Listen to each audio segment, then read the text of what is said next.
Hello and welcome to this first look exploring session looking at Sir Thomas More, a play from probably the mid-1590s originally with some variations over time. We are not going to be engaging too much in the nature of what happened with this text, or at least not till the end of these sessions, or for the matter who wrote it. Broadly speaking, we're going with Anthony Munday plus friends. That's basically what we're going to go with. There are textual variations that you at home, if you're following along with the script, may notice. We're not going to try and reconcile them too much as we go along here. If there are significant changes or differences, we may look at those textual variants later on along the line. But broadly, we are assessing the text that we have presented before the readers in the room, and be damned or not damned for the consequences as we go. Otherwise, we're going to have a little look at the book of Sir Thomas More, Act 1 and Act 2 today, and reading said text. Reading Williamson, Lord Mayor, and Cholmley is... Moderately surprised. That is me, Rachael Nicole, actor in New Jersey. Reading Caveler, Shrewsbury, Kit and Sergeant today is... Hello, I'm Helen Good. I'm a historian, and I'm in Hull. Reading Bard, Lifter, and Sir John today is... Hello, I'm Lynn Freitas. I'm a college composition teacher in the Northwestern United States. Reading Sherwin and More today is... Hello, I'm Dan. I'm an actor based in Montpellier, France. Reading Lincoln, Palmer, and Harry. Hi, I'm Eric, and that sounds like the beginning of a very bad joke. I was going to say it's the alternative supergroup that you never heard play live. Reading The Clown today is... I'm Lois in London. Reading Surrey and Crofts today is... Hi, Helen Scott, based in Suffolk. Reading Doll and Sherwin and Robin today is... Hello, I'm Sarah Blake. I'm an actor, writer and director living in Germany. And I'm your host, Robert Crighton. I will be reading stage directions and generally trying to juggle potential options as to what this text is supposed to look like as and when we discover that I've cocked up. So, without further ado, we're going to dive into Act 1, Scene 1. Enter at one end John Lincoln with the two Betsy's together.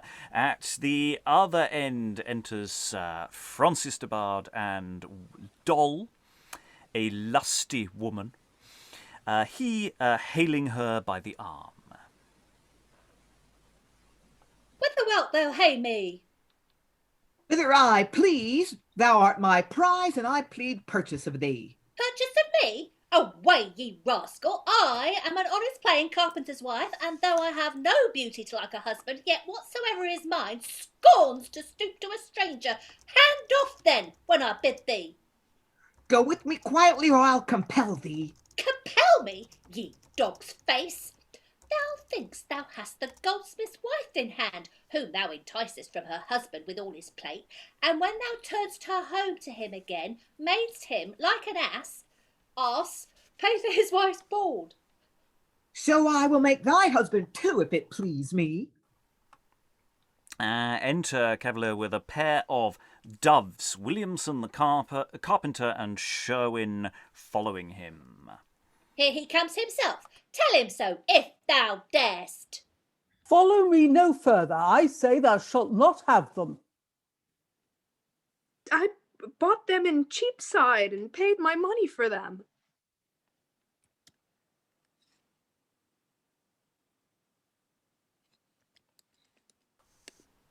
Sherwin, if you could dive in, please. Sorry, lost my place there. He did, sir, indeed, and you offer him wrong, both to take them from him and not restore him his money neither. If he paid for them, let it suffice that I possess them. Beefs and brews may serve such hinds. A pigeon's meat for a coarse carpenter. It's hard when Englishmen's patience must be thus jetted on by strangers, and they not dare to revenge their own wrongs.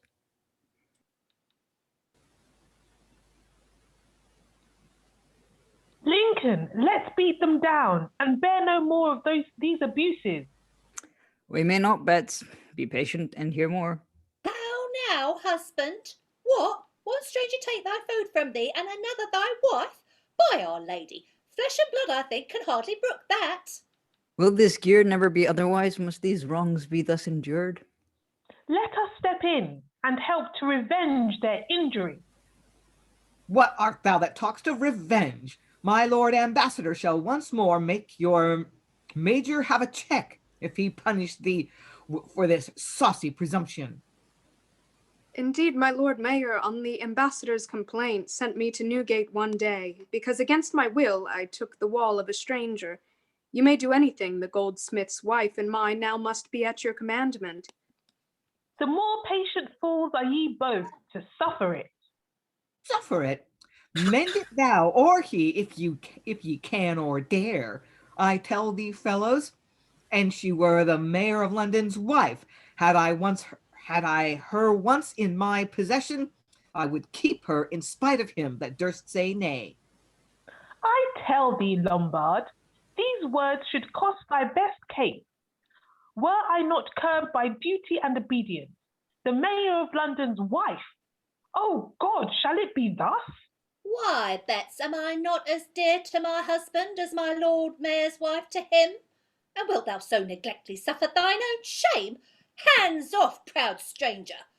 Or, by him that bought me, if men's milky hearts dare not strike a stranger, yet women beat them down ere they bear these abuses. Mistress, I say you shall go along with me. Touch not dull Williamson, lest she lay thee along on God's dear earth. And you, sir, that allow such coarse cates to carpenters, whilst pigeons, which they pay for, must serve your dainty appetite. Deliver them back to my husband again, or I'll call so many women to my assistance as it will not leave 1 inch untorn of thee. If our husbands must be bridled by law and forced to bear your wrongs, their wives will be a little lawless and soundly beat ye. Oh, come away, Debard. Let us go complain to my Lord Ambassador. And there's various exits there. I go, and send him among us, and we'll give him his welcome too. I am ashamed that a free-born Englishman, having beaten strangers within their own homes, should thus be braved and abused by them at home. It is not our lack of courage in the cause, but the strict obedience that we are bound to. I am the goldsmith whose wrongs you talked of, but how to redress yours or my own is a matter beyond our abilities. Not so, my good friends. I, though a mean man, a broker by profession, and named John Lincoln, have long time winked at these wild enormities with mighty impatience, and as these two brethren here, Bets by name, can witness, with the loss of mine own life, would gladly remedy them. And he is in a good forwardness, I tell ye, if all hit right. As how, I prithee? Tell it to dull Williamson. You know the spittle sermons begin the next week. I have drawn a bill of our wrongs and the stranger's insolences. Which he means the preachers shall there openly publish in the pulpit. Oh, but that they would. I'faith, it would tickle our strangers thoroughly. Aye, and if you men durst not undertake it, before God we women would. Take an honest woman from her husband, why, it is intolerable. Well, how find ye the preachers affected to our proceeding? Master Dr. Standish hath answered that it comes not him to move any such thing in his sermon, and tells us that we must move the mayor and aldermen to reform it, and doubts not but happy success will ensue on statement of our wrongs. You shall perceive there's no hurt in the bill. Here's a couple of it, I pray ye hear it.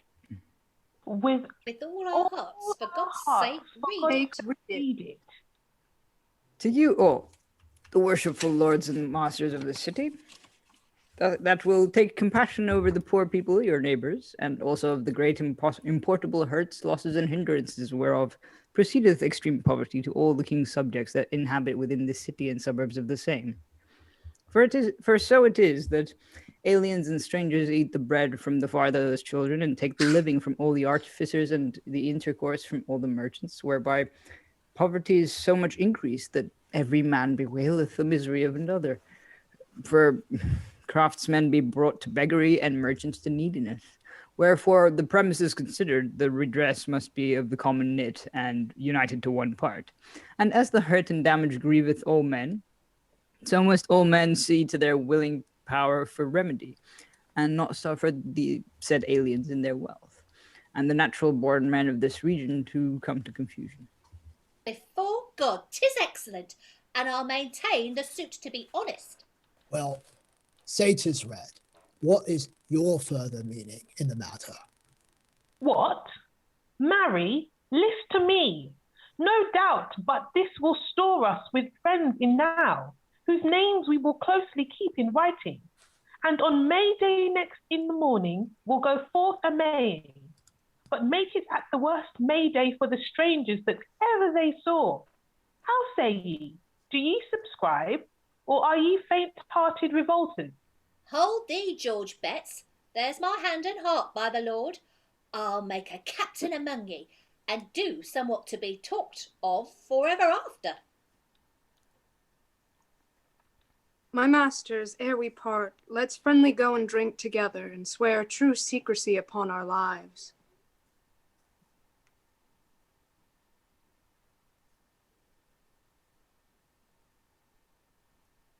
George?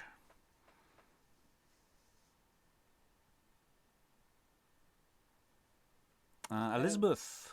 There spake an angel. Come, let us along then.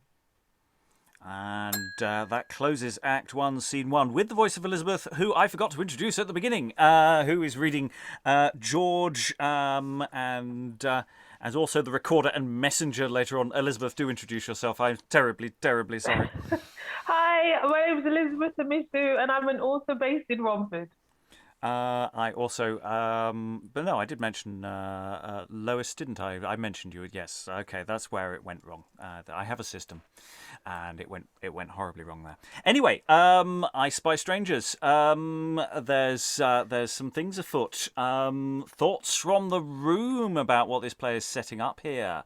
The only thing I'll mention here is the little text that Lincoln read out at great length is almost verbatim from actual chronicles.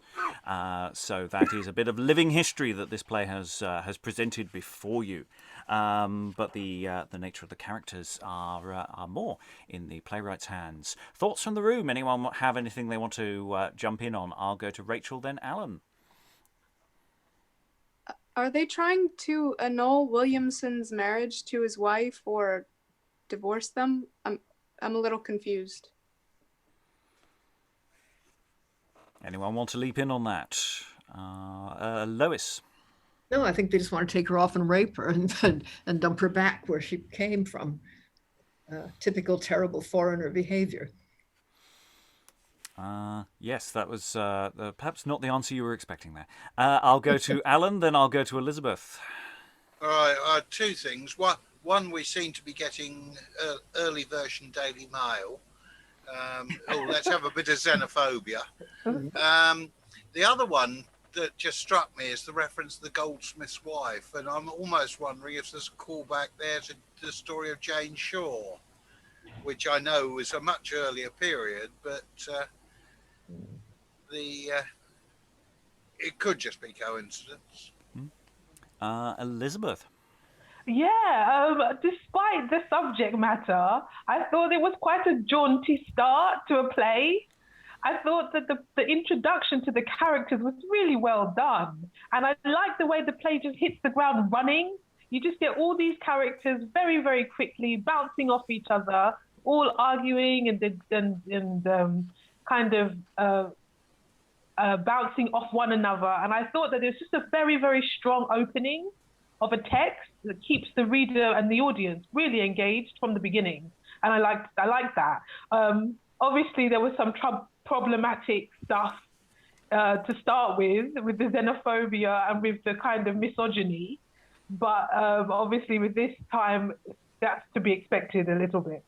And also, it's a question of how the play then deals with those themes as well. I mean, we're setting up characters who are being. It's a question of what the play then does with those characters in that situation. Helen. Yes, I wasn't entirely certain what nationality Caveler and Debard were supposed to be. I mean, I assumed French Huguenot or Dutch, probably not Dutch. From I the believe names. they're supposed to be French. French, yeah. Right. And presumably would have a nice comic French accent. We shall. Yeah, it's not written. It doesn't seem to be explicitly written that way, but No. maybe. I'll briefly go to Lois, then Sarah. Well, just not Huguenot, not in this period. Oh, no. Yes, there's tad early. Yes, we must remember this is in the past, not just our past, but also the subjective past of the playwrights as well. That doesn't mean that there isn't mingling of logic within the then present, but that's probably not what's going on there. Sarah. Yeah, I'm still a bit confused as to what's happening in this scene. So I just want to get this straight. Someone can fill me in. So Bard and Caveler, they are the strangers. They're the Frenchmen. They are basically wanting to abduct, rape Doll, who is the wife of Williamson the carpenter. And also all this xenophobia that then comes up with what they're going to do on May Day, it comes out of this encounter. This is something of the spark of lighting flames of material that has been laid earlier, or that's the logic of the play. So yes, this is the event that sparks it. In the same way as in Life and Death of Jack Straw, the opening scene lights the spark on rebellion that has been to some degree festering for a while. Right. That's the logic, I believe. Dan? Oh, just thinking about, wanted to comment on the fact that Munday, of course, was also known for doing a lot of translations as well. So I don't imagine that he's just doing a generic stranger. I mean, they're all going to, he's not just trying to, I mean, he's definitely talking about people who we would say are othering right now nowadays, but I think that he's certainly more detailed in which types of people he's going to have on stage and why. Yeah, because the characters do seem to be quite well differentiated so far, and just in general terms of how they're written, not without an overt accent written into the dialogue. I mean, the obvious one in terms of broad strokes is Doll, which has a distinct voice, but I think they all have distinct voices as well, and character, even in this relatively short opening scene. We need to move on, however, and gather more data, because I think we could draw too much from one scene. Let's go to Act 1, Scene 2. An arras is drawn, and behind it, as in session, sit the Lord Mayor, Justice Suresby, and other justices. Sheriff Moore and the other sheriff sitting by. Smart is the plaintiff. Lifter, the prisoner at the bar. And there's a recorder, officers, etc. Having dispatched our weightier businesses, we may give ear to petty felons. Master Sheriff Moore, what is this fellow? My lord, he stands indebted for a purse. He hath been tried. The jury is together. Who sent him in? That did I, my lord. He had right, he had been hanged ere this, the only captain of the cutpurse crew. What is his name? As his profession is, lifter, my lord, one that can lift a purse right cunningly. And is that he accuses him? The same, my lord, whom by your honour's leave, I must say somewhat too, because I find in some respects he is well worthy blame. Good Master Justice Suresby, speak your mind. We are well pleased to give you audience. Hear me, Smart. Thou art a foolish fellow. If Lifter be convicted by the law, as I see not how the jury can acquit him, I'll stand to it, thou art guilty of his death. My lord, that's worth the hearing. Listen then, good Master Moore. I tell thee plain, It is a shame for thee, with such a sum to tempt necessity. No less than £10, sir, will serve your turn to carry in your purse about with ye, to crake and brag in taverns of your money. I promise ye, a man that goes abroad with an intent of truth, meeting such a booty, may be provoked to that he never meant. What makes so many pilferers and felons but such fond baits that foolish people lay to tempt the needy miserable wretch? £10 of money! This is a pretty sum to bear about, which were more safe at home. 'Fore God, 'twere well to fine ye as much more. Lord Mayor and more start to whisper.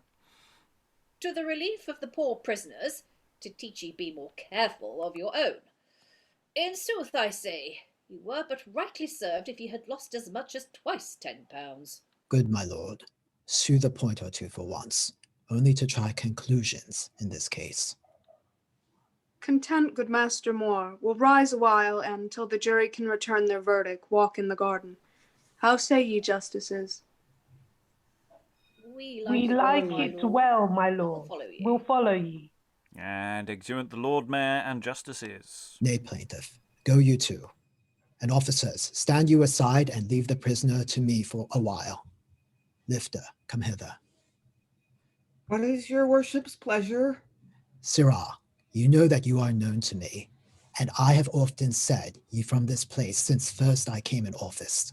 Thou seest beside that Justice Shrewsbury is thy heavy friend, for all the blame that he pretends to smart, for tempting thee with such a sum of money. I tell thee what, devise me but a means to pick or cut his purse, and on my credit, and as I am a Christian and a man, I will procure thy pardon for that least. Jest. Good Master Shreve, seek not my overthrow. You know, sir, I have many heavy friends, and more indictments like to come upon me. You are too deep for me to deal with all. You are known to be one of the wisest men that is in England. I pray ye, Master Sheriff, go not about to undermine my life. Lifter, I am a true subject to my king. Thou much mistakest me, and for thou shalt not think, I mean by this, to hurt thy life at all. I will maintain the act when thou hast done it. Thou knowest there are such matters in my hands as if I pleased to give them to the jury. I should not need this way to circumvent thee. All that I aim at is a merry jest. Perform it, Lifter, and expect my best. I thank your worship, God preserve your life, but Master Justice Suresby is gone in. I know not how to come near where he is. Let me alone for that. I'll be thy setter. I'll send him hither to thee presently, under the collar of thine own request of private matters to acquaint him with. If ye do, sir, then let me alone. 40 to 1, but then his purse is gone. Well said, but see that thou diminish not 1 penny of the money, but give it to me. It is the cunning act that credits thee. I will, good Master Sheriff, I assure ye. And exit more. I see the purpose of this gentleman is but to check the folly of the justice for blaming others in a desperate case, wherein himself may fall as soon as any. To save my life it is a good adventure. Silence there. Ho, now doth the justice enter. Enter Justice Shrewsbury.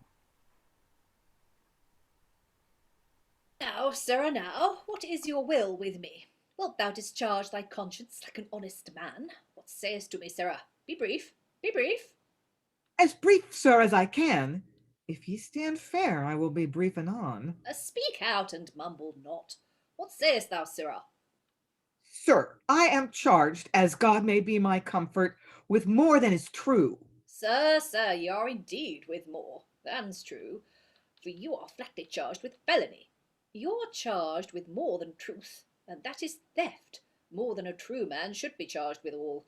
Thou art a varlet, that's no more than true. Trifle not with me. Do not, sirrah. Confess but what thou knowest. I ask no more. There be, sir, there be, if it shall please your worship. There be, varlet. What be there? Tell me what there be. Come off or on, there be. What be there, knave? There be, sir, divers very cunning fellows that, while you stand and look them in the face, will have your purse. That's an honest knave. Tell me, what are they, where they may be caught? Aye, those are they I look for. You talk of me, sir. Alas, I am puny. There's one indeed, goes by my name. He puts down all for purses. He'll steal your worship's purse under your nose. Ah, art thou so sure, varlet? Well, well, be as familiar as thou wilt, my knave. 'Tis this I long to know. And you shall have your longing ere you go. This fellow, sir, perhaps will meet ye thus, or thus, and in kind compliment pretend acquaintance, somewhat doubtfully, and these embraces, sir, Aye, marry, lifter, wherefore serve they? only Shrugging gladly. only to feel whether you go under sail or no, or that your lading be aboard your bark. In plainer English, lifter, if my purse be stored or no. Ye have it, sir. Excellent, excellent. Then, sir, you cannot but for manners' sake walk on with him, for he will walk your way, alleging either you have much forgot him, or he mistakes you. But in this time, has he my purse or no? Not yet, sir, fie, nor have I not yours. Enter Lord Mayor, etc. Now we must forbear my lord's return. Ah, Moranont. Lifter, we'll more anon. Aye, thou sayest true, there are shrewd knaves indeed. And But he sits let them down. gull me, widgeon me, rook me, fop me. If faith, they are too short for me. Knaves and fools meet when purses go. Wise men look to their purses well enough. Lifter, is it done? Done, Master Shreve, and there it is. Then build upon my sword. I'll save thy life. Lifter, stand to the bar. The jury have returned the guilty. Thou must die according to the custom. Look to it, Master Shreve. Then, gentlemen, as you are wont to do, because as yet we have no burial place, what charity your meanings to bestow toward burial of the prisoners now condemned, let it be given. That is first for me. And there for me.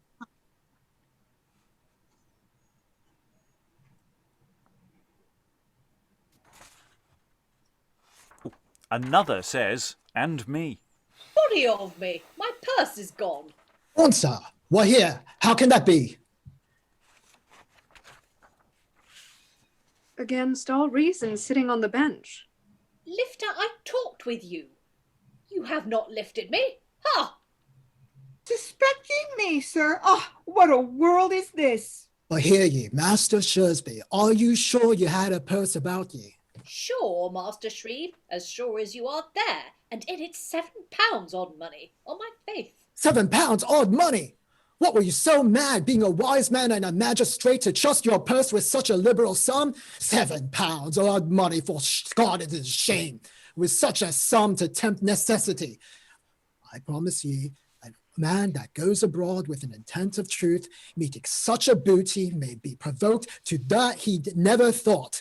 What makes so many pilferers and felons but these fond baits that foolish people lay to tempt the needy, miserable wretch? Should he be taken now that has your purse? I stand too. You are guilty of his death. For questionless, he would be cast by law. 'Twere a good deed to find ye as much more to the relief of the poor prisoners to teach ye lock your money up at home. Well, Master Moore, you are a merry man. I find ye, sir. I find ye well enough. Nay, ye shall see, sir, trusting thus your money and lifter here in trial for like case, but that the poor man is a prisoner. It would be now suspected that he had it. Thus may you see what mischief often comes by the fond carriage of such needless sums. Believe me, Master Suresby, this is strange. You, being a man so settled in assurance, will fall in that which you condemned in other. Well, Mr. Shrewsbury, there's your purse again, and all your money feared nothing of more. Wisdom still keeps the mean and locks the door.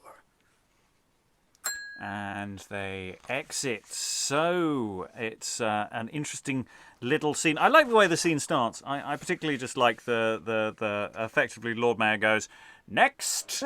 Just right. We've done the important stuff. Let's get the boring, felons out of the way. The petty felons. So it's the sense of this is. We have this direction that there's something that they're discovered behind. So they're in place. We're mid-scene. And they've been there a while before they move on to this other business. And the other note I've got generally is just asking that question, when is the purse stolen? At what point during the scene? There's no stage direction explicitly saying when the deed is done, though there are various places it could live. And it's interesting, that question is, does the scene play a bit of a game as to, almost, not quite, next time, almost, during the... So... because they've got that odd stage direction, shrugging gladly. And it's that thing of Lifter just sort of casing the joint at that point rather than actually getting the purse. And it's just that question of how close to Shrewsbury can he manage to get, and how long does it take him to do that?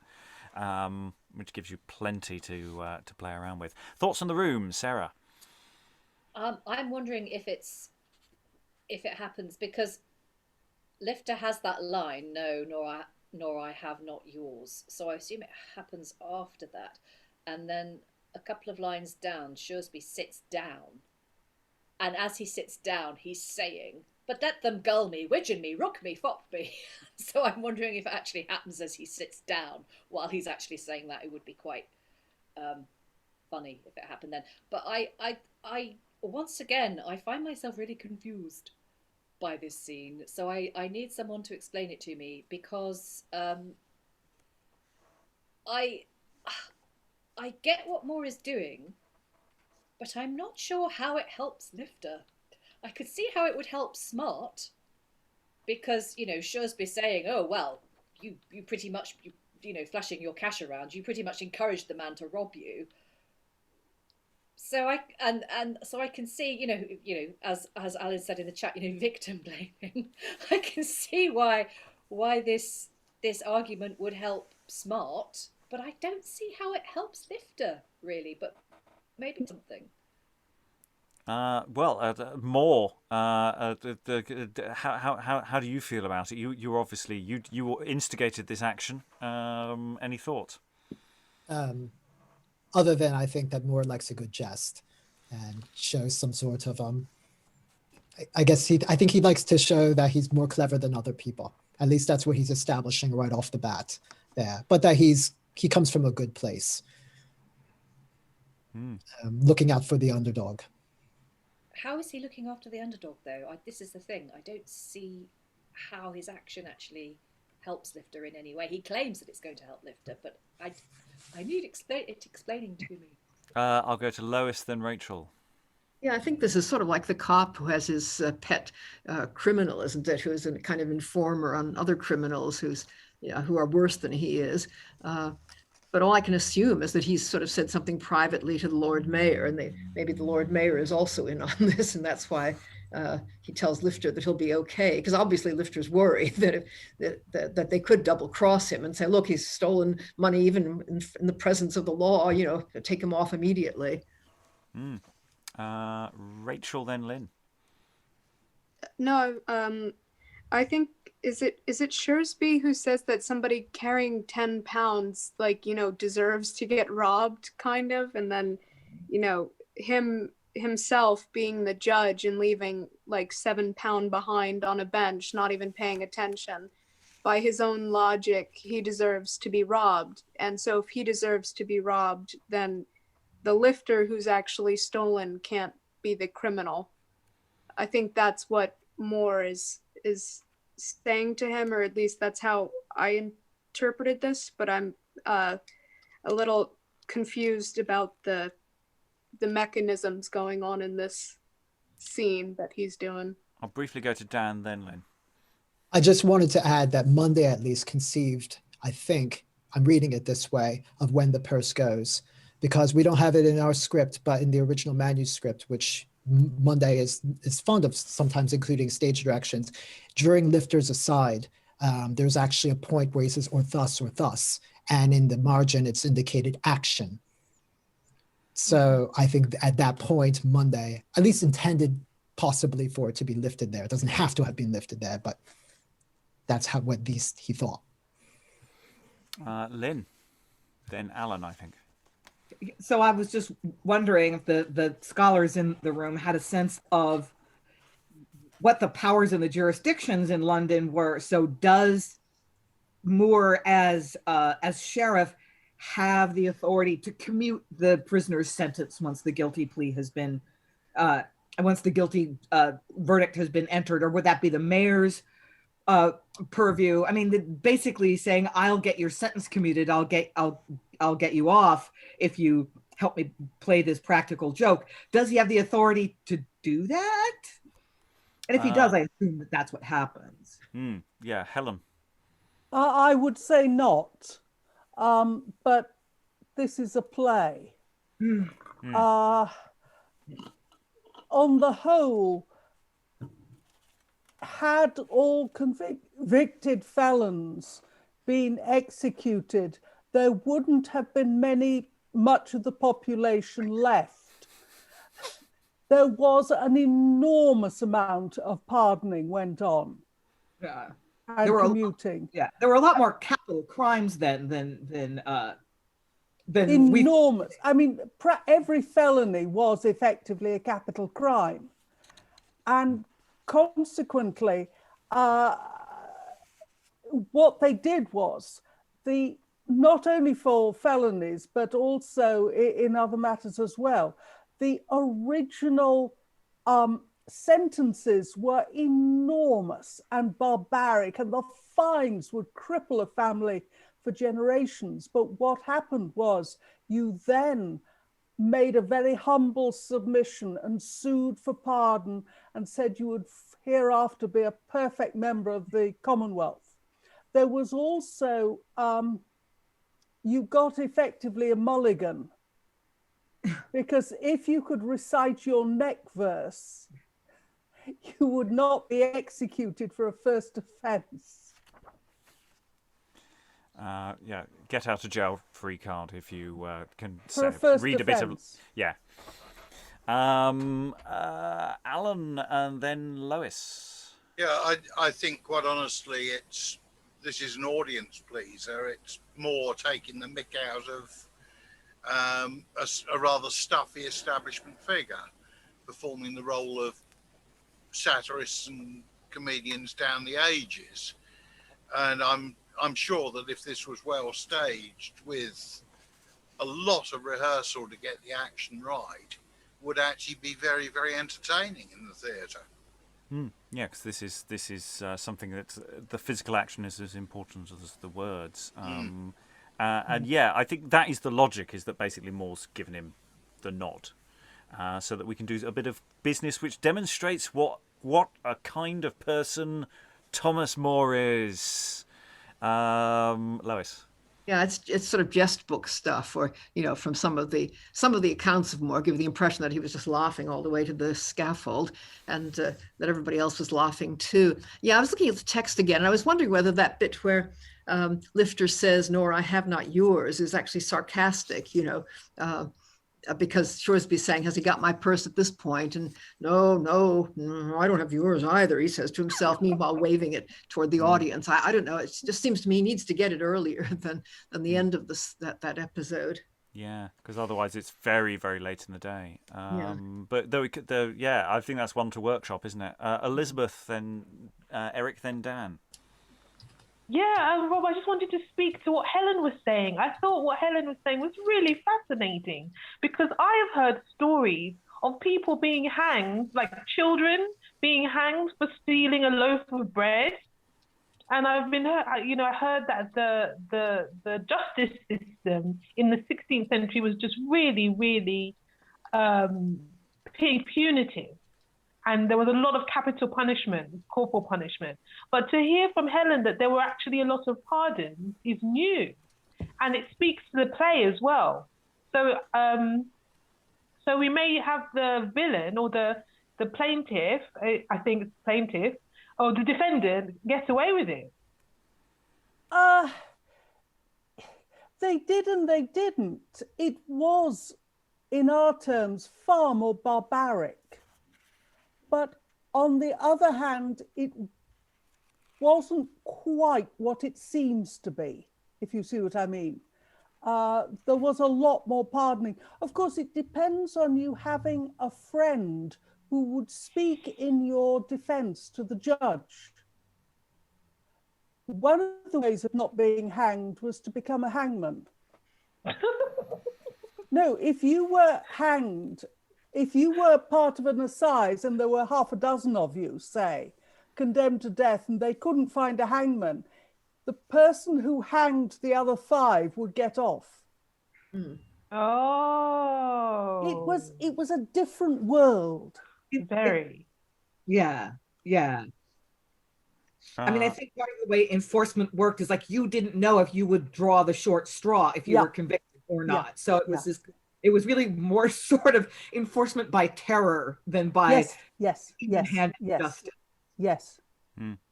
Rachael, I think. Was it Rachael next? No, somebody else was next, then Dan. Was it Dan? It was somebody, then Dan.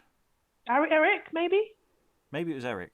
I'll go to Dan while whoever it is waves at me. Just, I think, for me at least, the point of this scene in general is really just to establish characters and the tone of the piece there. That Munday is immediately establishing that this might seem to be dealing with a heavier subject, but with a light touch. And Munday's putting in some characteristic humor into this piece, also establishing that Moore is not just a stuffy fellow that you read about in history, but in fact he's got he can be a bit of a cunning fellow, bit of a wise fellow, bit of a clever fellow. Eric, was it indeed you? What was it? I didn't do anything. Sorry, I'm innocent. I was just gonna say that it just reminded me of that thing in cartoons where they kind of go, yeah, you're not supposed to do this, or that kind of, it's that kind of energy. And obviously the other person ends up getting beaten up. Yeah. Okay, we have another scene to go into, so let's go into Act 1, Scene 3. Enter the Earls of Shrewsbury and Surrey, Sir Thomas Palmer and Sir Roger Cholmley.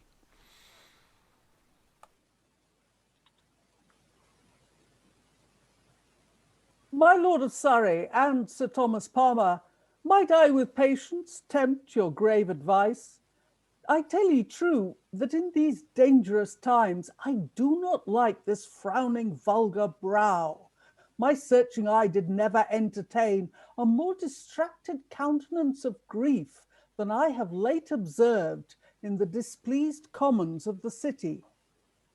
'Tis strange that from his princely clemency, so well a tempered mercy and a grace to all the aliens in this fruitful land, this high-crested insolence should spring from them that breathe from his majestic bounty, that fattened with the traffic of our country, already leaps into his subject's face.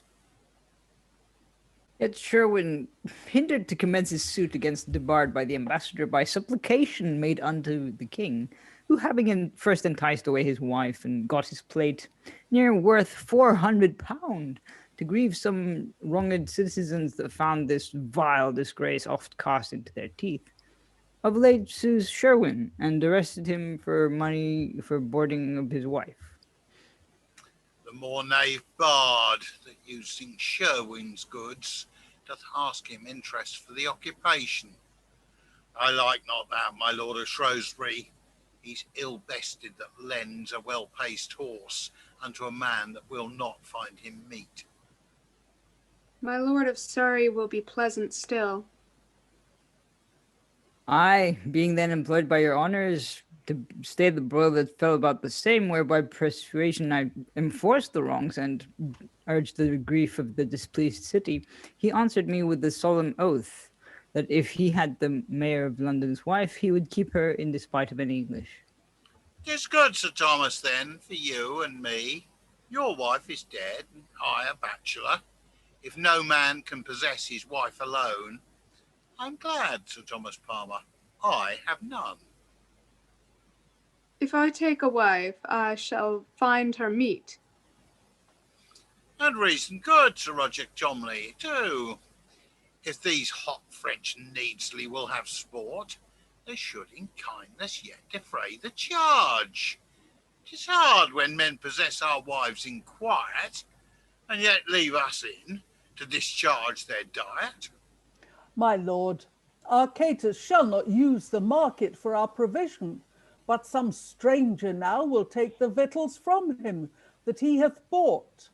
A carpenter, as I was late informed, who having bought a pair of doves in cheap, immediately a Frenchman took them from him and beat the poor man for resisting him. And when the fellow did complain his wrongs, he was severely punished for his labour. But if the English blood be once up, as I perceive their hearts already full, I fear me much, before their spleens be cold, some of these saucy aliens for their pride will pay for it soundly, wheresoe'er it lights. This tide of rage that with the eddy strives, I fear me much, will drown too many lives. Now, fore God, your honours, pardon me. Men of your place and greatness are to blame. I tell you true, my lords, in that his majesty is not informed of this base abuse and daily wrongs are offered to his subjects. For if he were, I know his gracious wisdom would soon redress it. And enter a messenger. Sirrah, what news? None good, I fear. My lord, ill news, and worse I fear will follow. If speedily it be not looked onto, the city is in an uproar, and the mayor is threatened. If he comes out of his house, a number of poor artificers are up in arms and threaten to avenge their wrongs. We feared what this would come unto. This follows on the doctor's publishing the bill of wrongs in public at the Spittal. That Dr. Beale may chance beshrew himself for reading of the bill. Let us go gather forces to the mayor for quick suppressing this rebellious root. Now I bethink myself of Master Moore, one of the sheriffs, a wise and learned gentleman, and in especial favour with the people. He, backed with other grave and sober men, may, by his gentle and persuasive speech, perhaps prevail more than we can with power. Believe me, but your honour well advises. Let us make haste, for I do greatly fear some of their graves this morning's work will bear.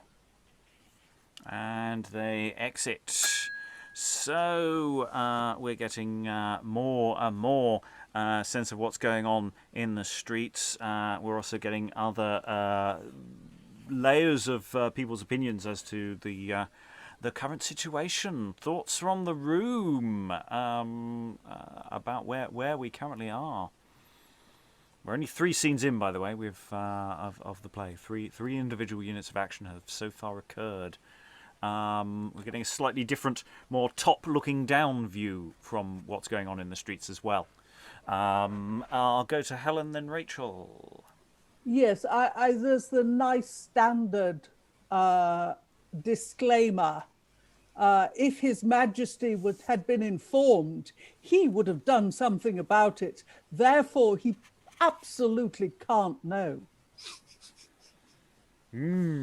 Yeah, absolutely. Well, yeah, I'm sure. Rachael, then Alan.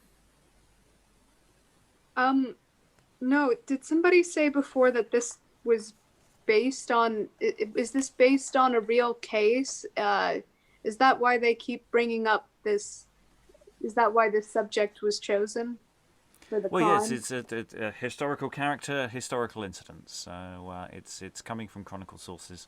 And yes, with obviously additions and alterations to suit political circumstance as well as artistic vision. Alan. I must admit, I was getting very confused with the first bit of speech I had there, because the construction of the sentences was weird, and it kept getting close to referring to the king, but then kept sort of ducking or diving away from it. and it's only really when you get to the end of it, you work out what the heck he was trying to say. Now, whether this is supposed to be showing Surrey up as being a bit of a posh bumbler, I don't know. It's interesting the way they're talking about the populace. I do not like this frowning vulgar brow. They don't like the look on the faces of the people around them. There's trouble brewing. The common people are revolting, but every Etonian is taught that from birth. Yeah. Lynn, then Lois, then Eric.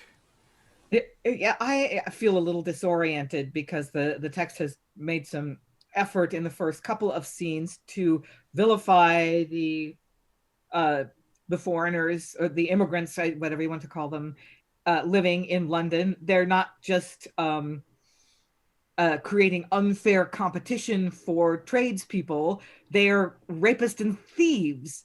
But then we're going to call in the title character to soothe anti-immigrant violence. Yeah. So, like, what's the point of view that the text is arguing for? It seems to want to have it both ways. Well, I mean, it's a bit early to necessarily overall tell, but it's a very good question to be asking, and a very good question, presumably, the audience will be asking it by this point as they're watching it. Lois, then Dan, then Helen. Yeah, it seems to me quite no, Eric, sorry. Lois, then Eric, then Dan, then Helen. Yeah, it seems to me quite a balanced sort of account of this. That is, you're getting, and the vulgar brow it's not a pejorative adjective. It just means that, I hate to see the common people looking so angry. Something is going to happen.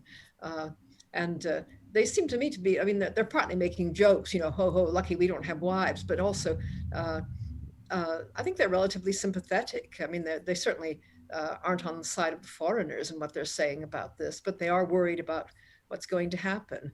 And Surrey here, I mean, I think it's made clear later on, Surrey would be quite well known. I mean, he was the poet, the famous Earl of Surrey, and one of the most highly respected poets in the period in which this was written as well. So I think he would be seen sympathetically. Eric? I was just going to say that it's sort of like, well, much like, nowadays, sort of comparable to the play we saw last week, which I don't think we've released yet on this, End Town, the End Town plays, where, it's basically men in the boardroom deciding what they're going to do about sort of community problems. Yeah, they established what the range of their thoughts about the problem lie, and then a messenger comes in and says it's all kicking off. And there's an interesting question about their complacency.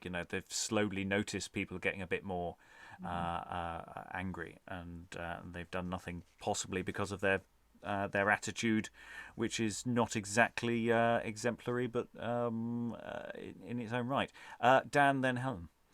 I want to agree with Lois's point that if Lois was saying that this is giving a fairly balanced account of both sides there, I think that it's very good that it's touching on such incendiary behavior, because otherwise, why even treat this subject matter if you're not really going to give such explicit detail? Why there's no struggle if not. To go to Alan's point, I mean, this is going to touch a little bit on the, I guess, the historical side of that. But yeah, it certainly was a touchy subject matter. This is, I mean, if you had looked at the script, you would have seen that a lot of the material was deleted out or was suggested for deletion there. So especially consider talking about, just even to talk about aliens, really, and just the language that was used there. So it did not go past the censor.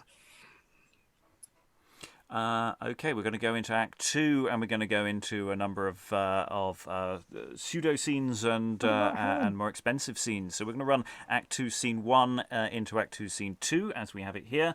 Enter 3 or 4 apprentices of trades with a pair of cudgels. Come, lay down the cudgels. Ho, Robin, you met us well at Bunhill, damn you, with the maying this morning. Theory, the head drawer at the Mitre by the great conduit called me up, and we went to breakfast into St Anne Lane. But come, who begins? In good faith, I am clean out of practice. When wast it go at school, Harry?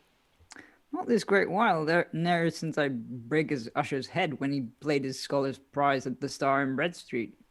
I used, to George Philpotts at Dowgate. He's the best brack swordsman in England. Bait me an ace of that, quoth Bolton. I'll not bet ye a pin on it, sir, for by this cudgel it is true. I'll cudgel that opinion out of ye. Did you break the an usher's head, sir? Aye, marry, did I, sir?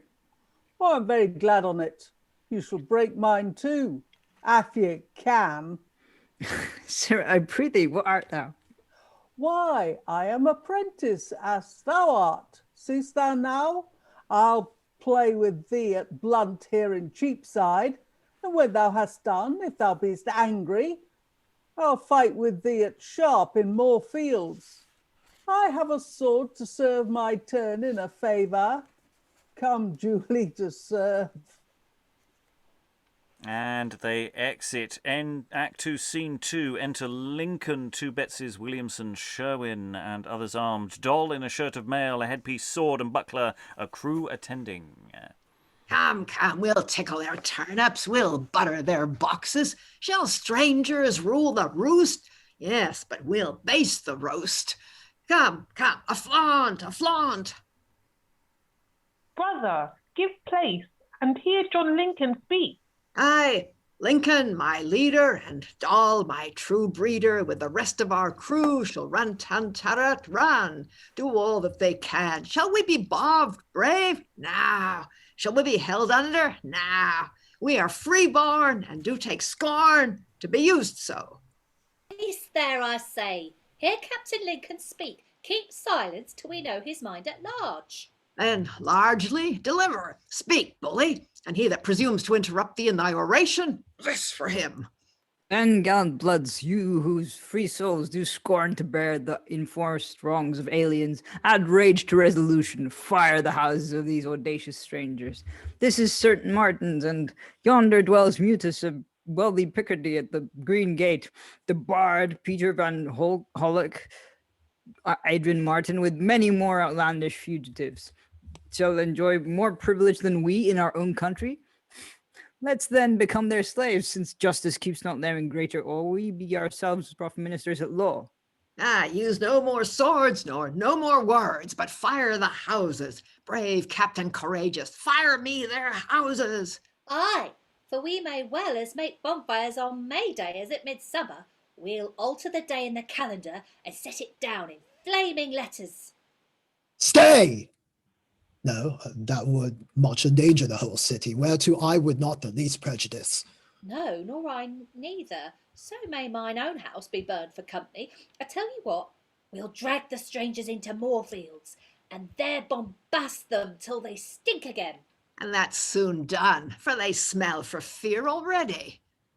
Let some of us enter the strangers' houses, and if we find them there, then bring them forth. But if ye bring them forth ere ye find them, I'll never allow of that. Now, Mars, for thy honour, Dutch or French, so it be a wench, I'll upon her. And exeunt some as well as Sherwin. Now, lads, sure shall we labour in our safety. I hear the mayor hath gathered men in arms, and that Shreve Moor an hour ago received some of the privy council in at Ludgate. Force now must make our peace, or else we fall. 'Twill soon be known we are the principal. And what of that? If thou beest afraid, husband, go home again and hide thy head. For by the Lord, I'll have a little sport, now we are at it. Let's stand upon our swords, and, if they come, receive them as they were our enemy. And re-enter Sherwin and the rest. A purchase! We have found! What? Nothing.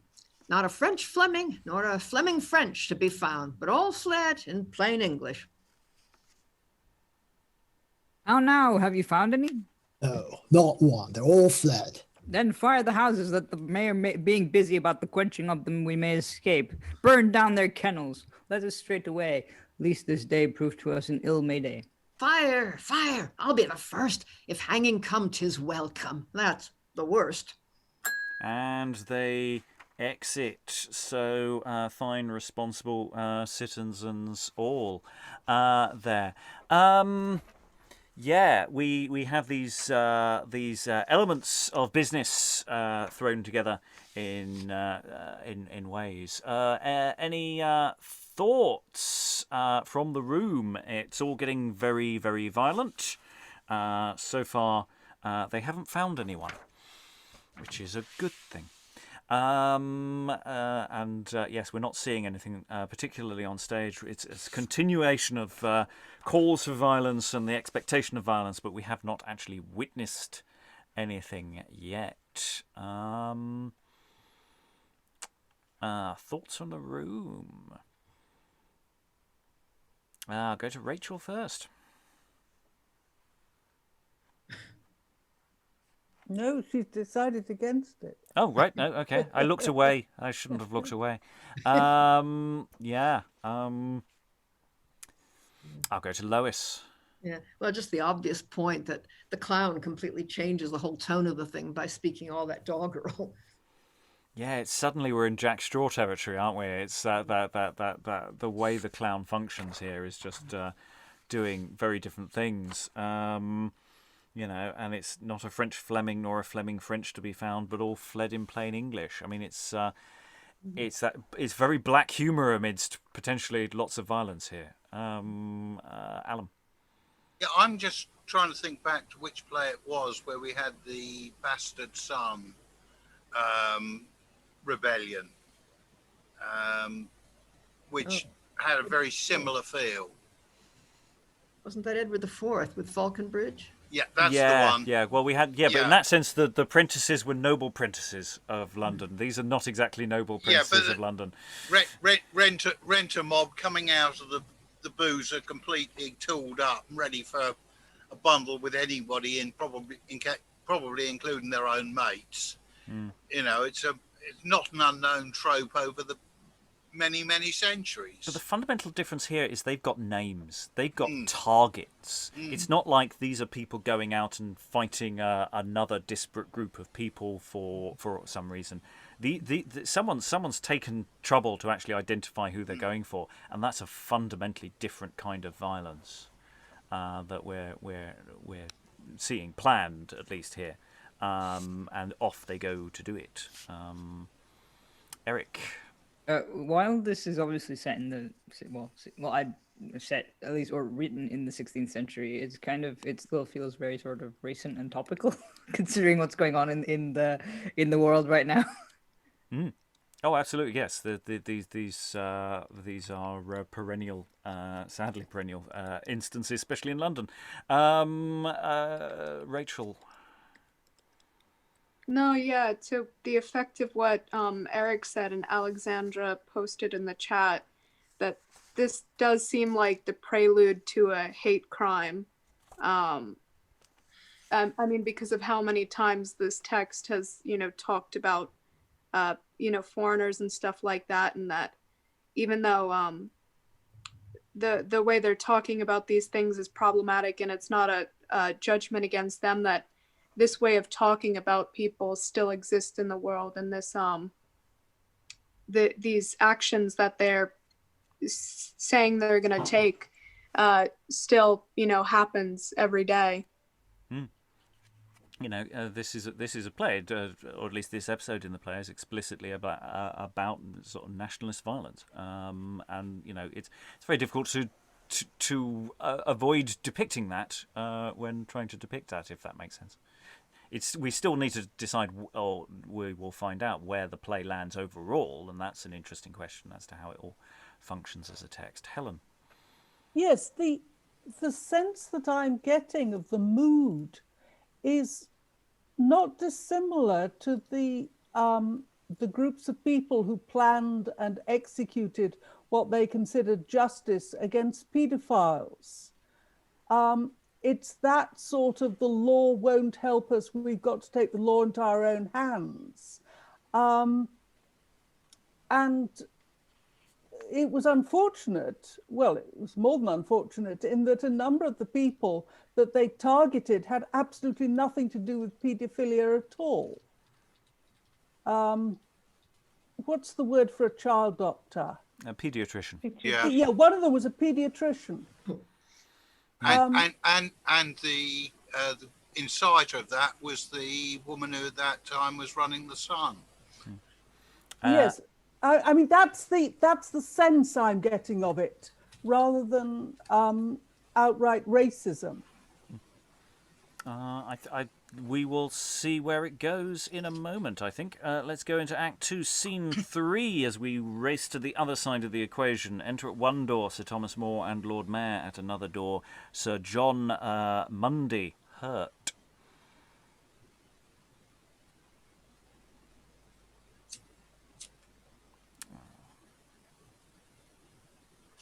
Yep, Lord Mayor.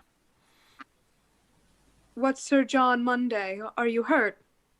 A little knock, my lord. There was even now a sort of prentices playing at cudgels. I did command them to their masters' houses.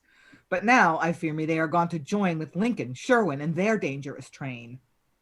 Captains of this insurrection have ta'en themselves to arms, and came but now to both the counters, where they have released sundry indebted prisoners.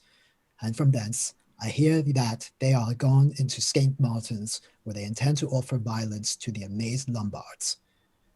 Therefore, my lord, if we expect the safety of the city, 'tis time they force or parley do encounter with these displeased men. Enter a messenger. How now? What news? My lord, the rebels have broken open Newgate, from whence they have delivered many prisoners, both felons and notorious murderers, that desperately cleave to their lawless train. Up with the drawbridge gather some forces to Cornhill and Cheapside, and gentlemen, if diligence be weighed on every side, a quiet ebb will follow this rough tide. Enter Shrewsbury, Surrey, Palmer, and Cholmley.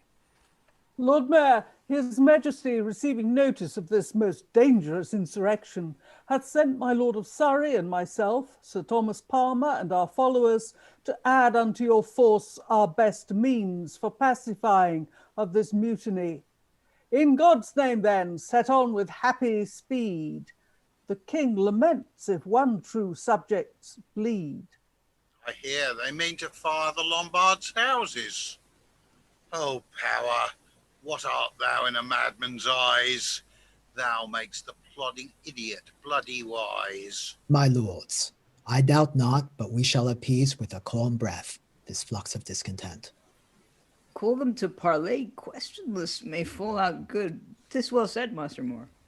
Let's to these simple men for many sweat under this act that knows not the law's debt, which hangs upon their lives for silly men. Plod on they know not how, like a fool's pen, that ending shows not any sentence writ, linked but to common reason or slightest wit. These follow for no harm, but yet incur self-penalty with those that raise to stir. A God's name, one to calm our private foes with breath of gravity, not dangerous blows. And they exit. So, yes, at the beginning of the scene, they're releasing indebted prisoners. And then a messenger says, oh, no, they're letting out the really dangerous criminals. It's an ongoing prison break to add to the chaos that they're discussing. And the king has noticed that there's some problems going on. Sent a deputy. The king is aware. The king is in his private kingly bunker, and has been security agents have taken him onto Henry Force One, and he's flying away at the moment. Thoughts in the room, Lois. Well, but the king hates to see any true subject perish. I mean, he's a really good king,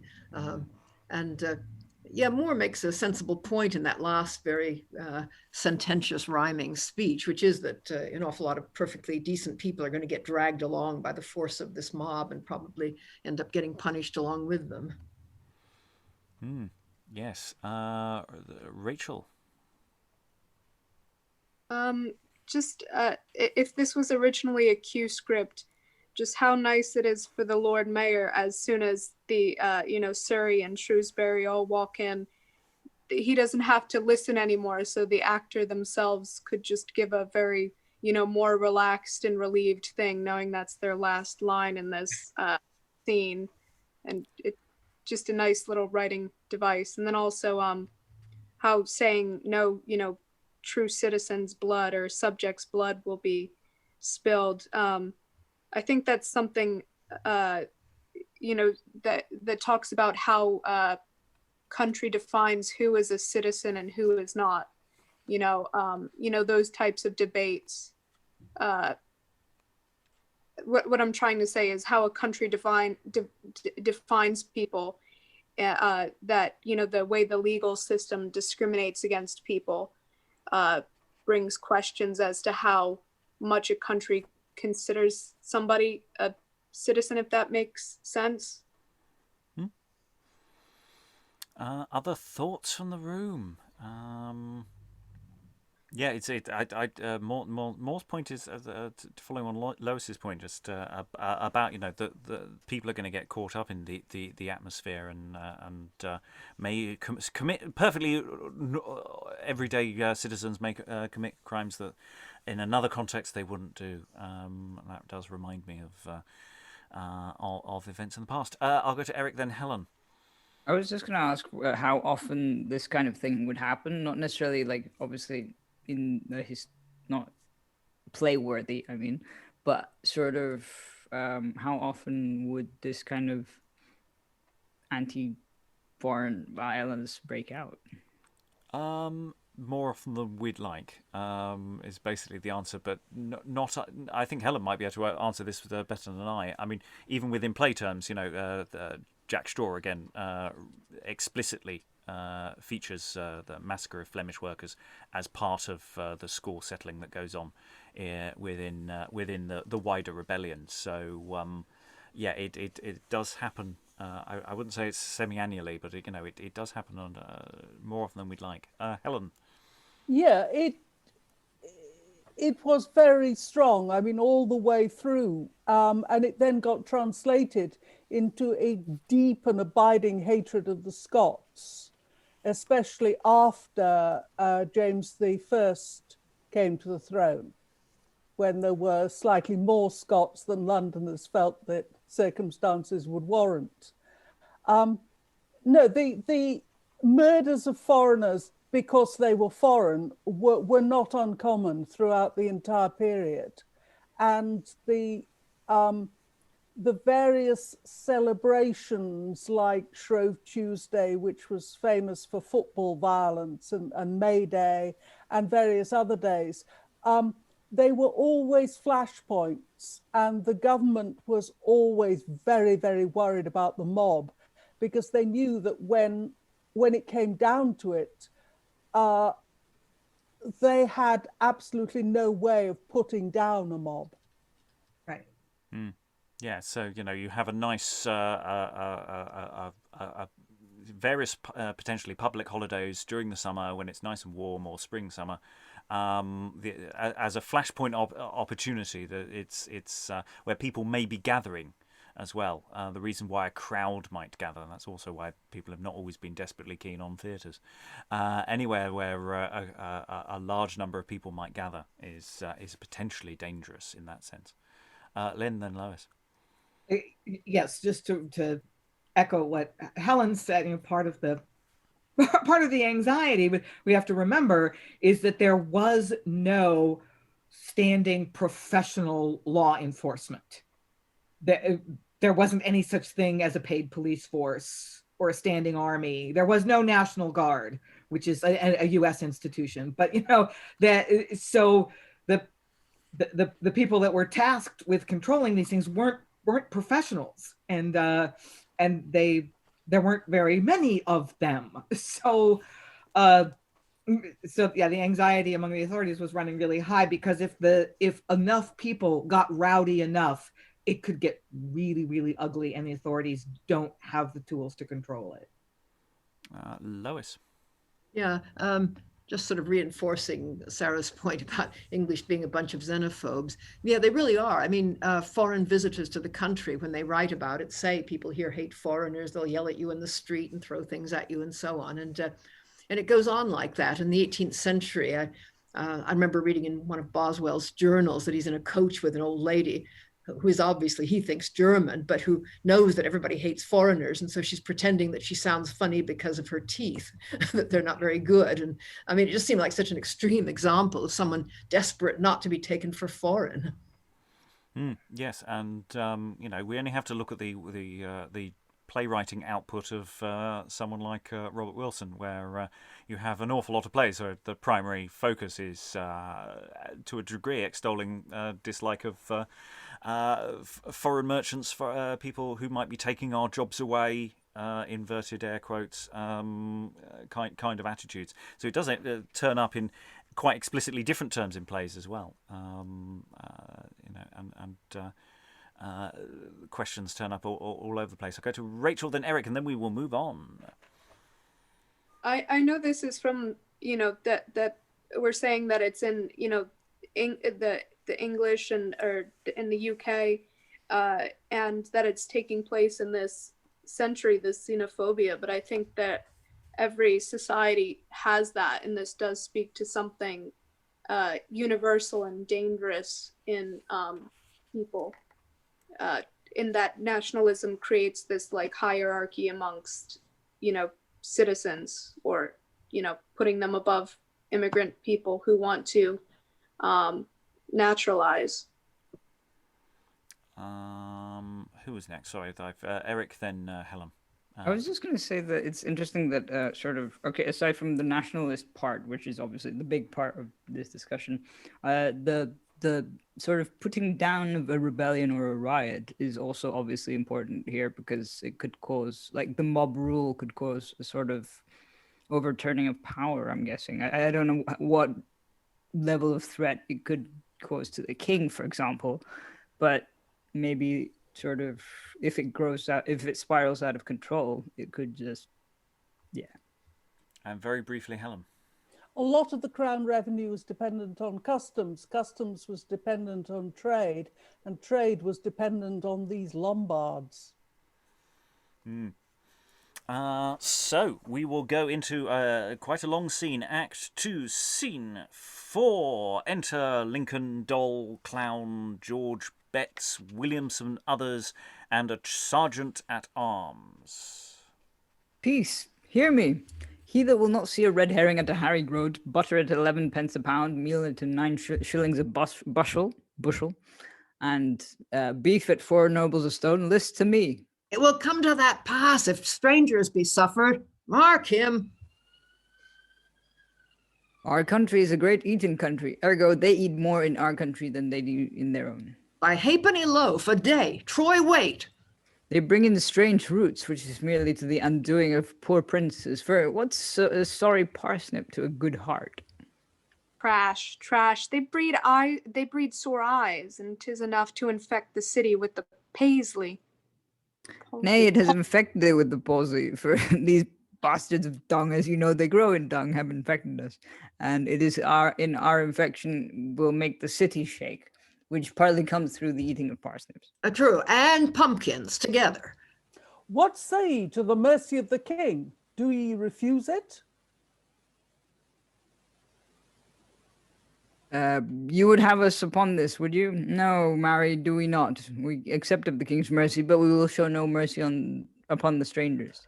You are the simplest things that ever stood in such a question.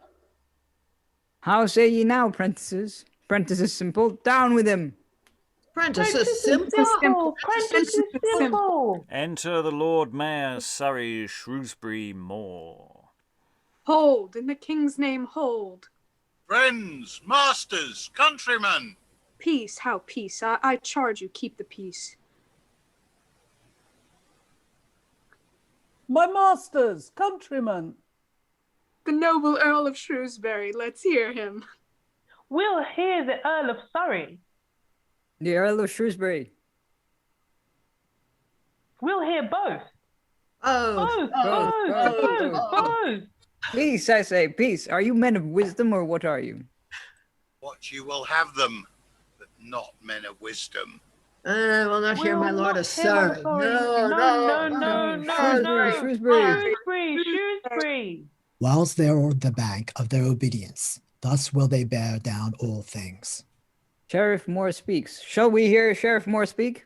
Let's hear him. A keeps a plentiful Shrewsbury, and a made my brother Arthur Watkins sergeant safes yeoman. Let's hear Shrewsbury. More. Even by the rule you have among yourselves, command still, audience. More! More. Peace, silence, peace. Peace. Silence. Peace. You that have voice and credit with the number, command them to a stillness. A plague on them. They will not hold their peace. The duel cannot rule them. Then what a rough and riotous charge have you to lead those that the devil cannot rule?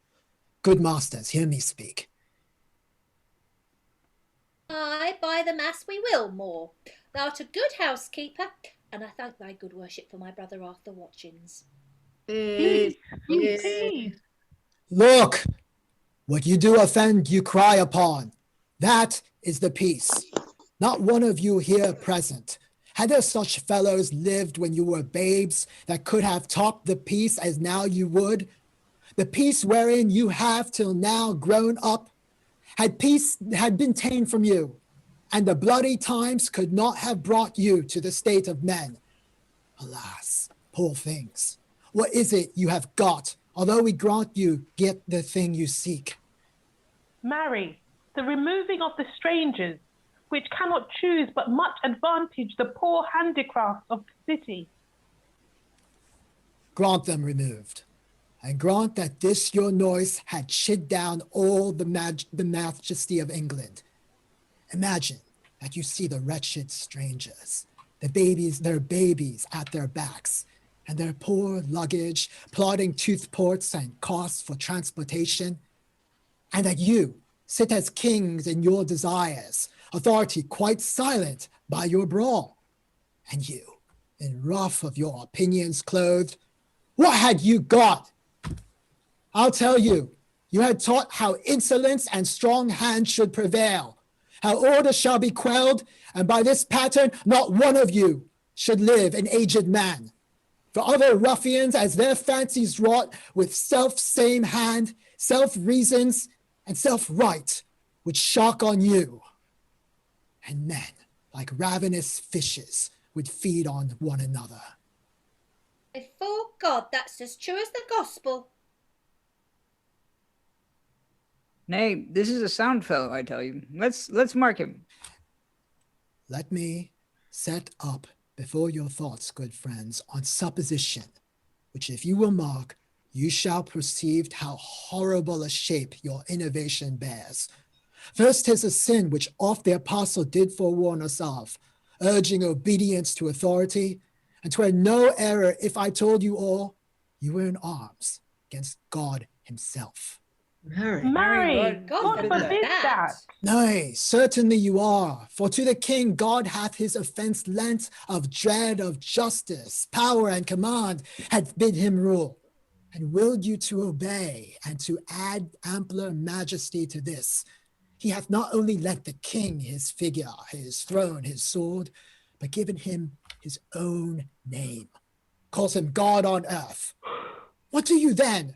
Rising against him that God himself installs, but rise against God. What do you to your souls in doing this, so desperate as you are? Wash your foul minds with tears, and those same hands that you, like rebels, lift against the peace, lift up for peace, and your unreverent knees, make them your feet to kneel to be forgiven. Tell me but this, what rebel captain, as mutinous or incident by his name, can still the rout who will obey a traitor? Or how can well that proclamation sound when there is no addition but a rebel to qualify a rebel? You put down strangers, kill them, cut their throats, possess their houses, and lead the majesty of law in Liam to slip him like a hound.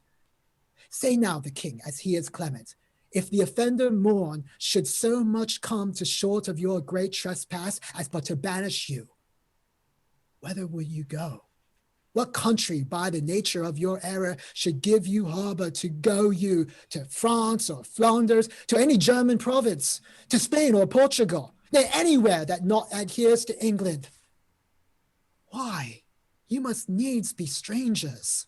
Would you pleased to find a nation of such barbarous temper that breaking out in hideous violence would not afford you an abode on earth, whet their detested knives against your throats, burn you like dogs, and like as if that God owed not nor made not you, nor that the elements were not all appropriate to your comforts, but chartered upon them?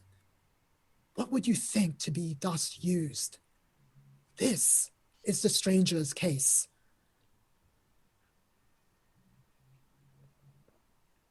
Faith is truth. Let's do as we may be done to. We'll be ruled by you, Master Moore, if you stand our friend and procure our pardon.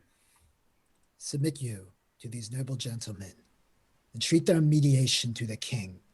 Give up yourself to form, obey the magistrate, and there's no doubt but mercy may be found, if you so seek it. To persist in it is present death, but if you yield yourselves, no doubt what punishment you in simplicity have incurred, his highness in mercy will most graciously pardon. We yield and desire His Highness mercy.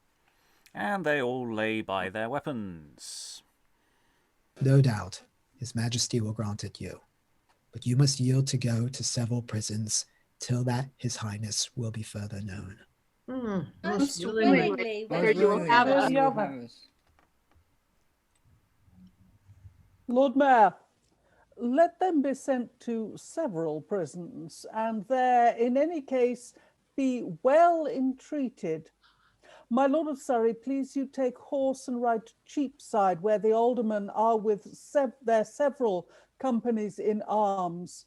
Will them to go unto their several wards, both for the stay of further mutiny, and for the apprehending of such persons as shall contend.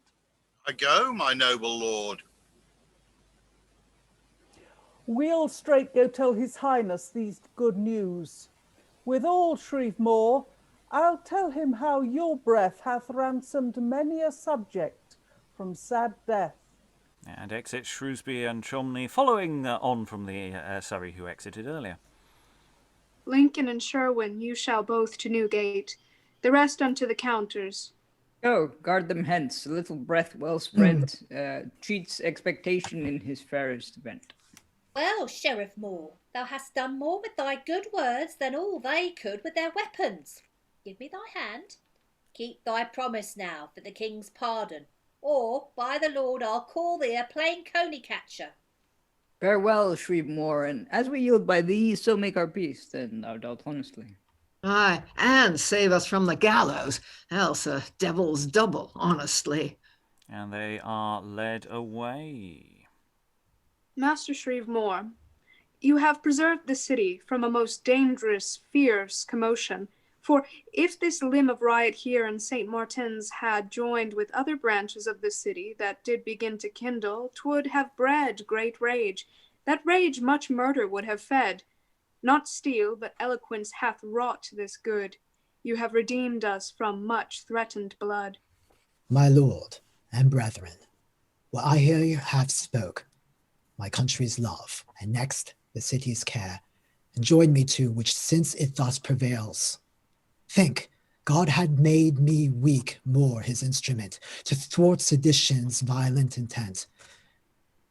I think, 'twere best, my lord, some 2 hours hence, we meet at the guild hall, and there determine that tomorrow every ward the watch be clad in armor, but especially provide that at the city's gate selected men, substantial citizens, do ward tonight for fear of further mischief. It shall be so. But yond methinks, my lord of Shrewsbury.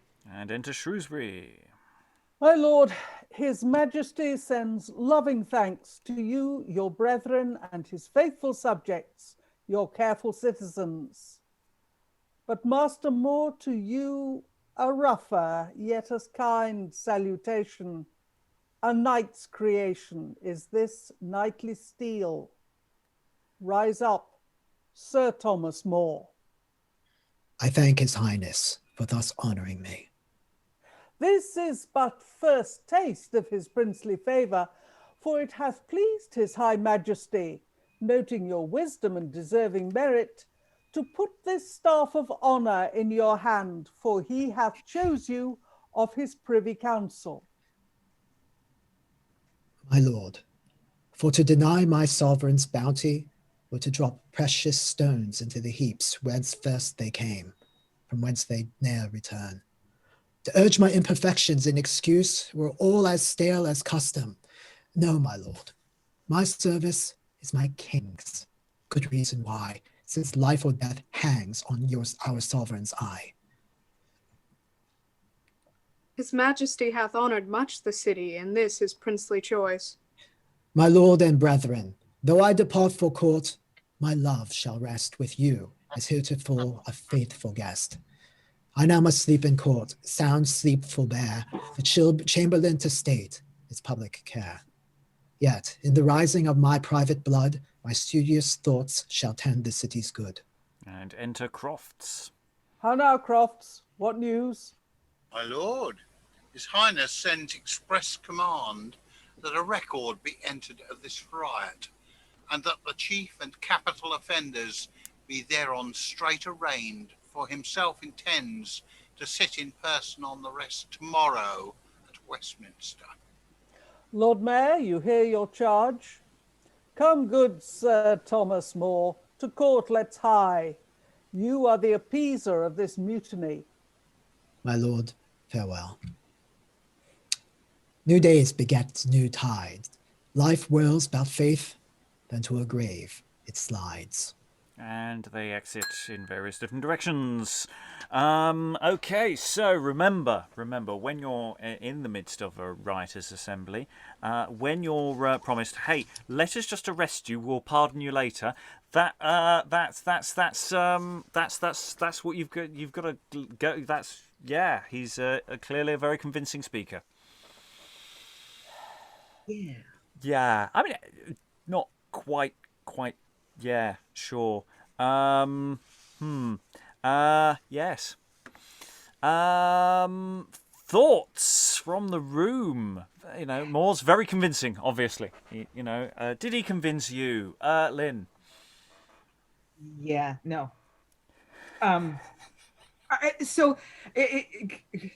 This one of these chunks of text that that Moore has, the babies at their backs and their poor luggage bit, is sometimes invoked these days as to address the xenophobia that our developed countries are dealing with. I think there's a video of Ian McKellen doing this speech that you can find on YouTube, and it's spun, it's presented as an appeal to empathy and as an appeal to compassion, but it is equally, and maybe even more so, an invocation of authority and the rule of law.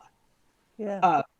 It's really more about if we let the mob decide policy, then the mob decides policy, and nobody is safe. That's basically the argument.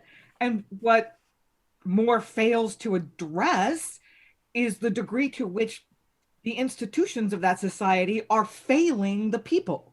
Like, respect the institutions, but people are hungry.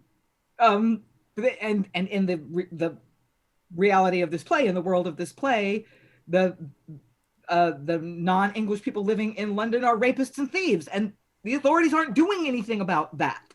So, yeah, I think maybe I'm having too hard a time not bringing my sort of modern sensibilities to play in here, and I admire Moore a little bit, but he's also really blind to the failures of the institutions he's defending.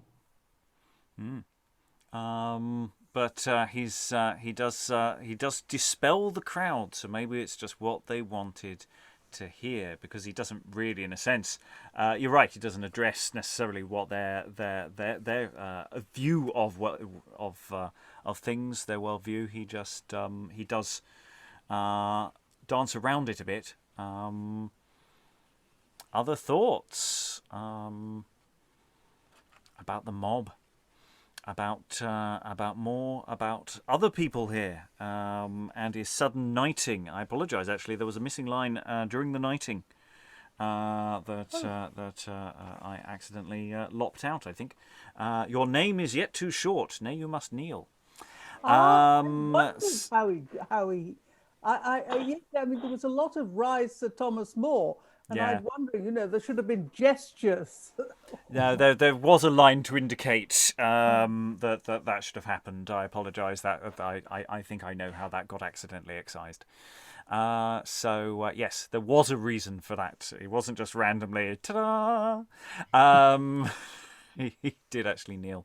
Yeah, the king's very impressed. The absent king, who's going to deal some justice later.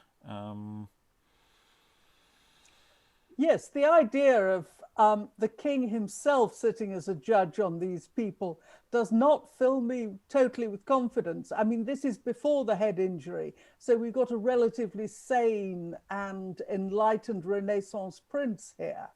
Yeah, relatively being the operative term.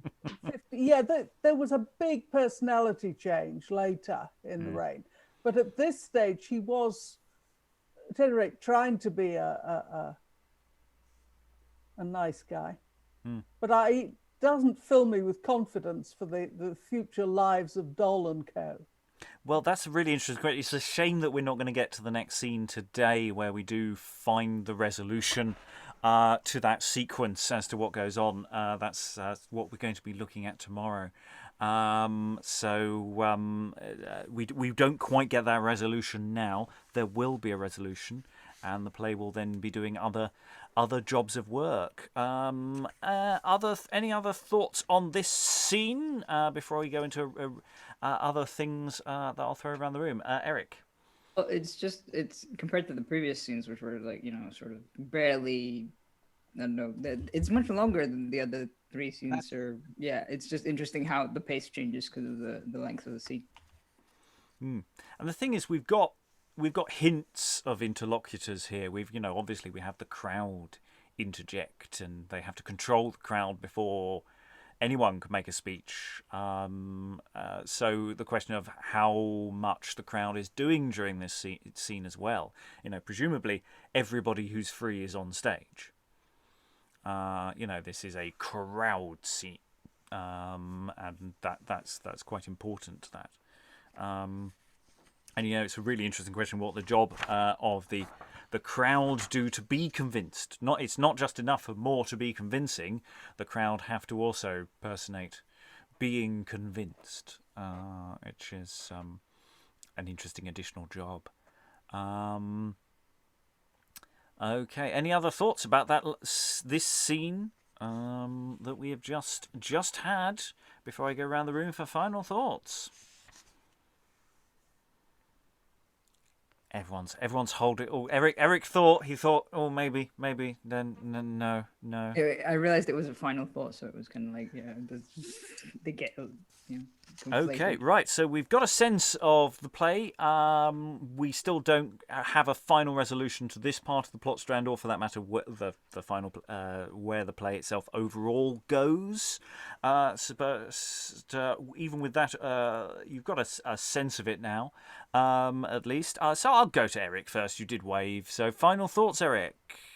I was just going to say that it's interesting because I was wondering about the audience's reactions to all this sort of stuff. I mean, audience back then, not now, because now, as in, would they be sort of shouting abuse at the strangers? Would they be supporting the sort of tactics / policies of more? Would they? I'm just curious because, like, obviously, the sort of I don't know. It's just an interesting play to sort of stage. Because we do have different ranges of positions in terms of relation to the strangers in the text. Most of them generally are negative. There aren't that many viewpoints that are positive, and even when they're positive, they're relatively qualified. So there's an interesting question as to the world this play is painting, and how that functions in performance. I'll go to Lois. Any final thoughts? Yeah, well, so much of what one thinks depends on a lot of things that we're not really supposed to be talking about, like who was writing which bit and when it was written anyway, and you know, what they were thinking of in their current context. If one leaves all of that out, then the main point of this seems to be to build up the hero's character as somebody who, on the one hand, is a joker, and on the other hand, is also capable of eloquent and humane speeches and controlling a crowd, and you know, is clearly worthy to be the hero of this play. A character that everybody has heard of and who is still probably quite controversial.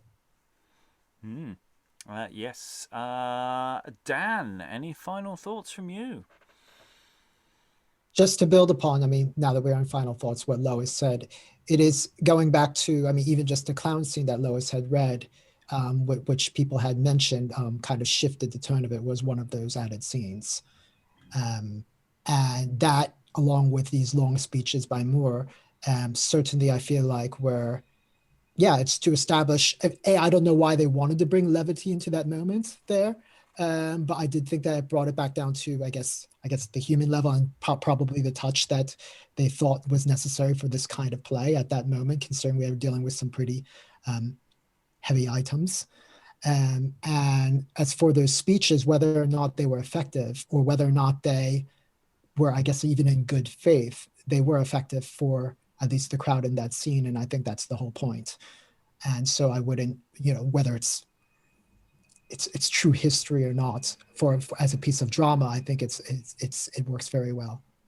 It's an interesting question about bringing up the clown, because, you know, he's labelled as clown, and of course that immediately colours our impression of what he's doing, and actually what that humour, inverted commas, because, you know, you could view it less that he is clown to be funny, just simply he is someone in a crowd who's a bit of an arse, or worse. The question is, in dramatic terms, without being told that they are a clown, does that part actually function that way? And did we read it, in a sense, unfairly by going, suddenly we have this comedy moment? Or is it a comedy moment, or is it just a character trying to be funny, but within the context of the scene actually isn't? It seems to me that once you name someone a clown, that it's meant to at least add levity to the scene, whether one thinks it's funny or not, or whether it's played like for laughs, you know, is another thing. But tonally, it's certainly shifted, and a couple of people have brought that up during the discussion. So, when this play was being rearranged, certainly one thought that might add to the play. That shift was possibly necessary to have before this big insurrection scene, as it's called. But are we labelling it clown because the part is supposed to be funny, or you're going to hand it to the clown? Right. I mean, that's another issue. But, yeah. Just going, he could do that kind of job. So there's a sense that if we'd read it and I relabeled it as a different name, would we be having this conversation? Right. It's always a thing. Yeah. It's a bit late now. Should have thought of it in advance. Oh well, get a new group of readers. Do it again. Okay. Sarah, final thoughts? I didn't think I could be more depressed by a scene in an early modern drama than the bread and cheese scene in Jack's Jaw. That I found that so horrifying and depressing. Like, I just thought nothing would ever cap that, but actually I think this has. Because, and I like Lynn said, I can't not bring my contemporary sensibility with me when I'm reading it. and that feeds into what Dan was just saying about the humor and the fact that it's just such an awful episode, whether it's true or whether it's embellished for drama. It's just so awful that like dropping humor of any type in there at that point just I found really just jarring. But that aside, I mean, yeah, the fact that I find it depressing makes me think that it's probably the sort of play that we should be looking at, in the current climate, and that we should be discussing, and that we should, well, I don't know if we should be, but like, it would be interesting to perform it, because it's gonna raise all sorts of emotions in your audience, whether it's going to raise the kind of emotions that a director would want to raise in its audience, I don't know. I'm going to be really interested to see where this goes, because from what you said earlier, Rob, it sounds like this part of the play is going to get wrapped up in the next scene, and then we're going to move on to something else. So I can't really get a sense of it until I'm like more aware of the overall shape of the play. I have to say though, just on a dramatic level, Thomas More is not grabbing me. That speech is like a, really, it's a big speech, and, Dan did a great job with it. But I have to say, as a human, he is not, I have no emotional investment in him whatsoever. I think I can see why we've had him in the scenes we've had him in, like why we've had this plot, and it's to kind of build him up as this heroic, sort of compassionate, thoughtful, wise man. But it hasn't really, intellectually, I can see what it's trying to do, but it hasn't actually had that effect on me. I'm still kind of, the jury's out on him, because I'm not really finding him that compelling, which is interesting, because the play's doing all kinds of good things. Kind of dropping us in mid-scene and taking us through all this, dramatic tension and conflict that, should make me be rooting for him by now, but I'm not. Lynn, final thoughts, please. Yeah, so actually it's good that I'm going right after Sarah, because just sort of on a gut level, my response is similar. I can see that the play is working very hard, the text is working very hard to make the title character someone we like and admire, and spin him as someone with a sense of humor and a sense of justice, and a man of peace and an intellectual, and all these things that we should admire. And it's kind of, I find myself unpersuaded, whether that's my problem or the text problem, I don't know. But completely aside from that, I am really curious to see how things shake out, because it's drama, but it's historical drama, and we're going to bump up against history here pretty soon. And the play really can't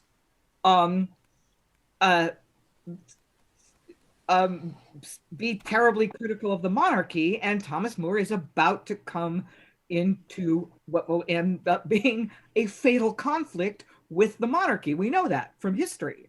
Thomas More does not survive to be, he doesn't die a natural death, okay? We know that from history. So we can't make Henry VIII wrong, but we are making a hero of someone who came into conflict. Like, how are we going to resolve that? We will see in the coming sessions. Rachael, any final thoughts?